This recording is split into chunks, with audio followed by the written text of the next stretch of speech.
Hello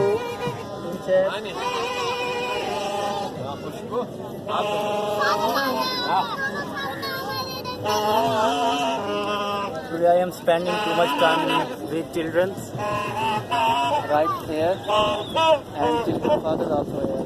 So this is time to celebrate. This is our 71st birthday of Pakistan, and I think this is most perfect time. And here is my sweet heart. और इसने मुझे 2 दफ़ा drink भी serve किया है. This people are very lovely because मैं just इनको ये बता रहा हूँ कि मैं लाहौर से हूँ and I am alone here, means कि मैं पंजाब से हूँ. तो ये लोग मुझे इतने बेटर तरह से सर्व कर रहे हैं कि मुझे फील ही नहीं हो रहा कि मैं अपनी फैमिली में नहीं हूँ. Thank you sir.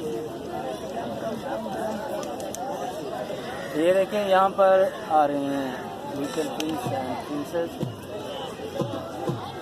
तो ये टाइम अगर आप स्पेंड करेंगे इन बच्चों के साथ तो they will be our future doctor, pilots and someone nurses and someone doctors. तो ये टाइम हमें यहाँ पर स्पेंड करना चाहिए और ये जाहिर करता है कि हम यूनाइटेड हैं, हमारे अंदर यूनिटी है. हमें कुछ भी होता है तो हम हमेशा साथ कह रहे हैं और एक हमारे पाकिस्तान को कोई कुछ भी नहीं कर सकता.